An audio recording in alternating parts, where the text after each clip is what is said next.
मेरे बच्चे, बहुत शीघ्र ही मैं तुम्हारे घर में प्रवेश करने वाली हूँ। क्या तुम मेरे स्वागत के लिए तैयार हो?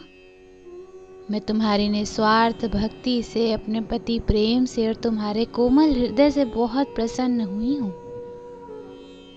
पर मेरे बच्चे, एक चेतावनी देना चाहूंगी तुम्हें। मेरे प्रवेश से पहले मेरे देवगण तुम्हारी परीक्षा लेंगे। हो सकता है उस दौरान तुम्हारा मन काफी विचलित हो, तुम्हें छोटी छोटी बातों पर गुस्सा आने लगे। कभी कभी ऐसा भी होगा तुम्हारे साथ कि बिना बात के तुम्हारी लोगों से लड़ाइयाँ होंगी, लोग तुम्हें समझ नहीं पाएंगे। मेरे बच्चे, उस समय में घबराना मत, ये तो सिर्फ एक परीक्षा है। मैं उन लोगों का असली चेहरा तुम्हें दिखाना चाहती हूँ जिन्हें तुम अपना मानते हो, पर उनके मन में वो भावनाएं नहीं हैं। ये लड़ाइयाँ, ये झगड़े, ये आंसू सिर्फ उन लोगों का असली चेहरा दिखाने के लिए हो रही हैं। मेरे बच्चे, तुमने हमेशा मेरी भक्ति की,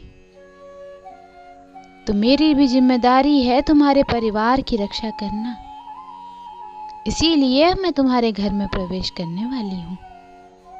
पर मेरे बच्चे, इंसान अपने पुनर्जन्म में कुछ ना कुछ पाप तो करता ही है, जिसकी सजा उसको इस जन्म में मिलती है।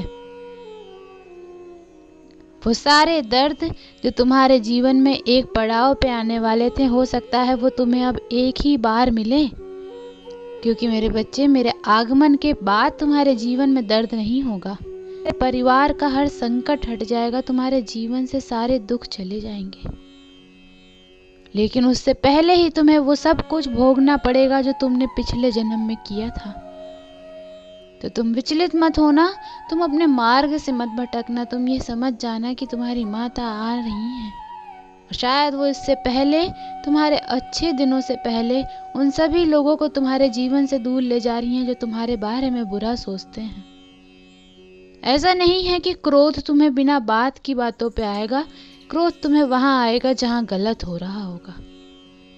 अब तुम्हें झूठ और गलत बर्दाश्त ही नहीं होगा। यही सबसे बड़ा लक्षण होता है मेरी कृपा प्राप्त होने का। जिस व्यक्ति पर मेरी कृपा होती है, वो कभी गलत बर्दाश्त ही नहीं कर सकता, वो कभी किसी का गलत सुन ही नहीं सकता, वो कभी किसी को गलत बोल ही नहीं सकता। मेरे बच्चे, तुम्हें बहुत स्वप्न भी आ रहे होंगे। मेरा नाम सुनते ही तुम्हारी आंखों में आंसू आ जाते हैं। तो इन बातों से डरो मत। अब तो तुम्हारी माता आने वाली है। ये परीक्षा और ये घड़ी भी अवश्य पार हो जाएगी। उसके बाद तो मैं स्वयं खुशियां लेके आ रही हूँ तुम्हारे लिए, तुम्हारे परिवार की और तुम्हारी रक्षा करने के लिए। अब मैं सदैव तुम्हारे घर में ही वास करूंगी। ओम नमः शिवाय।